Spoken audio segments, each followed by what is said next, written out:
The city park was alive with laughter that Saturday afternoon. Families crowded around the playground. Fathers pushed their children on swings, mothers held toddlers by the hand as they toddled along the paths, and groups of friends picnicked on the grass under the warm sunlight. The air carried the scent of roasted chestnuts from a street vendor nearby, mingling with the cheerful shouts of children chasing bubbles in the breeze. But on one quiet bench at the edge of the park sat Ethan Cole, a man who seemed strangely out of place in this scene of joy. Dressed in an expensive suit, polished shoes, and with a gold watch gleaming on his wrist, he looked every inch the powerful CEO he was. Yet behind his sharp appearance was a loneliness that no wealth could cover. His shoulders were tense, his eyes heavy with the kind of exhaustion that went beyond work. Ethan scrolled idly through his phone, emails and reports flashing before his eyes, though he wasn't really reading them. Work had become his only companion. For years, his empire had grown, and so had his fortune. But the price had been steep. He had no family waiting for him at home, no children running into his arms at the end of the day, no laughter to fill the long silences of his penthouse apartment. As he sat there, trying to distract himself with business, he noticed something unusual out of the corner of his eye. A little girl, no more than 7, stood a few feet away. She wore a faded yellow dress, her hair tied back with a ribbon that had seen better days. In her small hand she clutched a crumpled $50 bill, holding it tightly as if it were the most precious treasure in the world. For a moment, Ethan thought she might be lost. She stood frozen, her wide eyes fixed on him, as though debating something important. Then, gathering all the courage her tiny frame could muster, she walked up to him. Her steps were hesitant but determined. "Excuse me, sir," she said softly, her voice trembling. Ethan looked up, surprised. He was used to boardroom negotiations and corporate pitches, but never to being addressed by a child in such a fragile, deliberate tone. "Hello," he replied, putting his phone away. "Can I help you?" The girl hesitated, then extended her small hand toward him. The $50 note trembled between her fingers. "Here," she whispered. "This is for you." Ethan frowned, confused. "For me? Why are you giving me money?" Her eyes welled up, but she forced herself to continue. "Because I just need a dad. Just for one day." The words struck Ethan like a thunderbolt. For a moment, he couldn't speak. He stared at the little girl, the innocence in her eyes, the desperation behind her trembling voice. It was as if time had stopped. What did you say?" he asked, his voice low, almost afraid of the answer. She clutched the money tighter, her small lips quivering. "All the kids here, they have dads. They push them on the swings, they play ball with them, they hold their hands. But me, I don't have one anymore. My daddy went to heaven. I thought maybe, if I paid someone, they could be my dad for just one day. So I saved this money. Please, sir, will you be my dad today?" Ethan's chest tightened painfully. In all his years of deals and negotiations, nothing had ever disarmed him the way this little girl's words did. He looked at the $50 bill, wrinkled, slightly torn, probably saved from pocket money or small chores, and then at her hopeful face. He felt something stir in him, something long buried under years of boardrooms, contracts, and lonely nights.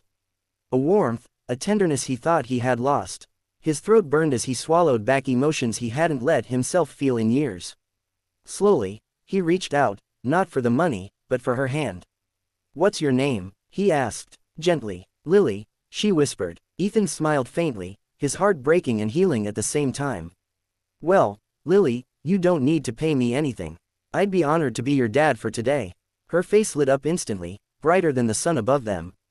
For the first time in a long time, Ethan laughed, a real, genuine laugh, as Lily grabbed his hand and tugged him toward the swings. And so began the day that would change both of their lives forever. The swings creaked as Lily hopped onto one, her tiny legs dangling above the ground. She looked up at Ethan with sparkling eyes, full of hope and anticipation. Ethan hesitated for a moment. He had been to countless board meetings, negotiated billion-dollar deals, and commanded respect from hundreds of employees, but never in his life had he been asked to push a child on a swing. "Ready?" he asked, his voice uncertain but warm.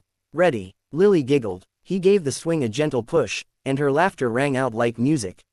For the first time in years, Ethan felt the corners of his lips tug into a genuine smile. He pushed again, and each time her laughter grew louder, freer, until other parents turned their heads to look at the unlikely pair, the lonely millionaire in an expensive suit and the little girl in a faded yellow dress. As the swing slowed, Lily jumped off and ran to him. "You're good at this," she exclaimed. Ethan chuckled. "I suppose I had a good teacher. Can we get ice cream now?" "That's what dads do after playing," she said matter-of-factly, slipping her hand into his without hesitation. The warmth of her tiny hand sent a wave of emotions through Ethan's chest. He nodded. "Ice cream it is. Dash dash dash." They walked to the vendor nearby. Ethan, used to fine dining and exclusive menus, found himself oddly nervous as Lily examined the colorful tubs of ice cream. "1 scoop of strawberry, please," she declared confidently. Ethan ordered one for himself too, and they sat together on a bench. Lily's cheeks were smeared with pink, and she laughed when Ethan got a drop of vanilla on his nose. "You're funny," she said. "I don't think anyone has ever told me that before," Ethan replied, shaking his head in amusement. "That's because you need to spend more time smiling," Lily said wisely, her little legs swinging under the bench. "Smiles make the world prettier." Ethan froze at her words. How long had it been since he truly smiled? Since he let joy take precedence over work, schedules, and responsibilities. Dash dash dash. The afternoon unfolded like a dream. They fed ducks at the pond, tossed breadcrumbs into the water, and laughed as the birds squabbled over the pieces. Lily told him about school, about how she loved drawing flowers and wanted to be an artist one day. She spoke about her mother, who worked very hard, and about her father, how he used to carry her on his shoulders and call her his little sunshine. Ethan listened intently, his heart aching with every detail. He had wealth beyond imagination, but what Lily spoke of, love, presents, memories, those were treasures he had never owned. "Do you miss him?" Ethan asked gently as they sat on the grass, watching the clouds drift by. "Every day," Lily whispered. Her voice trembled, but she kept her chin high. "But Mom says he's watching me from heaven. Sometimes, when I laugh, I think maybe he can hear me." Ethan swallowed hard, blinking back the sting in his eyes. "I think he can, Lily. And I think he's very proud of you."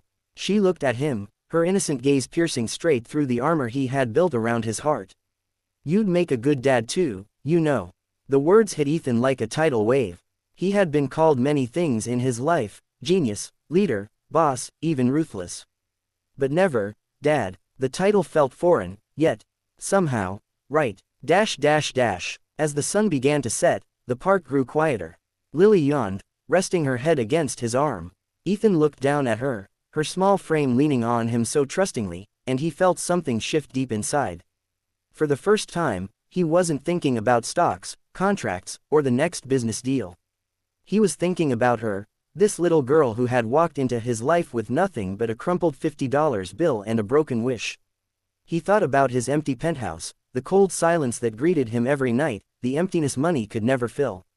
And then he thought about Lily's laughter, her wisdom, her simple joy in ice cream and swings, and realized that this single day with her had given him more than all his riches combined. When Lily's mother finally arrived to pick her up, Ethan's heart sank. He wasn't ready for the day to end. He wasn't ready to let go of the feeling she had brought into his life. As Lily hugged him tightly, whispering, "Thank you for being my dad today," Ethan knew his world had changed forever. The golden glow of sunset spilled across the park as families packed up their picnics and children reluctantly left the playground. Lily leaned comfortably against Ethan's arm, her tiny fingers curled around his sleeve. For a man who had signed contracts worth millions, commanded boardrooms with a single word, and lived in a penthouse overlooking the city, Ethan felt strangely small and vulnerable at that moment. He didn't want the day to end. A voice called out in the distance, sharp with worry. "Lily." The little girl's head popped up. "Mom," she exclaimed, scrambling to her feet. A woman in her early 30s rushed toward them, her face pale from panic. She knelt and pulled Lily into a tight embrace. "Sweetheart, where were you? You scared me half to death," the mother said, tears streaming down her cheeks. Lily hugged her tightly, then pointed back at Ethan. "Don't worry, Mom, I was with him. He was my dad for today." The woman turned, her eyes falling on Ethan, the sharply dressed stranger standing awkwardly nearby, holding the crumpled $50 bill Lily had pressed into his hand. The mother's expression shifted from relief to suspicion. I'm sorry," Ethan began quickly, raising his hands. "She approached me. She offered me this, to be her dad for a day. I couldn't just walk away." The mother's eyes widened as she saw the note. She looked down at Lily, who nodded earnestly. It's true, Mom, I gave him my money. But he didn't take it. He just played with me, all day. Ethan's voice cracked. She gave me more than she'll ever know. The mother's gaze softened as she studied him, this man who, despite his polished suit and distant air, looked deeply moved, almost broken. She sensed sincerity in his words, a kind of longing that mirrored her daughter's. I should thank you, she said cautiously. Not many people would have done that. Ethan smiled faintly, kneeling down so he was level with Lily. He gently placed the $50 back into her small hand. This belongs to you. You don't ever need to pay someone to love you, Lily. You already give love for free, and that's more powerful than any money. Her eyes welled up, and she threw her arms around his neck. Thank you, Dad, for a day. Ethan hugged her tightly, closing his eyes as if sealing the memory into his very soul. The following week, Ethan found himself unable to shake the memory of Lily. Board meetings felt emptier, deals seemed meaningless, and the silence of his penthouse grew heavier each night. He kept hearing her laughter, her wisdom, her innocent declaration, "You'd make a good dad." One evening, driven by a need he couldn't explain, Ethan visited the small neighborhood where Lily and her mother lived. He stood, awkwardly at their doorstep, holding a simple bouquet of flowers. When the door opened, the mother blinked in surprise. "Mr. Cole," she asked. "Please, call me Ethan," he said softly. "I'm sorry if this feels strange. I wanted to see how Lily was doing." At that moment, Lily came running down the hallway. "Ethan," she shouted with joy, throwing herself into his arms. Her mother watched, her initial hesitation slowly melting into something else, recognition that this man, for all his wealth and power, was genuinely touched by her daughter. Over time, Ethan became a frequent presence in their lives. He took Lily to art classes, listened to her stories about school, and even helped with homework, tasks he once thought beneath him but now cherished more than any boardroom decision. He and her mother began to share conversations too, about life, about loss, about the courage it took to raise a child alone. The three of them began to resemble something Ethan had never known, a family. Not perfect, not polished, but real. One rainy evening, months later, Ethan sat with Lily by the fireplace. She leaned against him, coloring in a sketchbook. "Do you remember the first day we met?" she asked suddenly. Ethan smiled. "How could I forget? You offered me $50 to be your dad." She giggled. "I don't need to pay you anymore, right?" Ethan's throat tightened. He pulled her close and whispered, "No, Lily. You never needed to pay me. Because being with you, that's priceless." Her little arms wrapped around him, and in that moment, Ethan realized something profound. He had spent years chasing wealth, believing it would fill the emptiness inside him. But all it took was a little girl with a crumpled bill and a desperate wish to show him what true riches really meant. Final narration, voiceover style. He was a millionaire in money, but poor in heart. Until one child's simple request gave him the greatest fortune of all, a family. Love doesn't need to be bought. It only needs to be given, freely.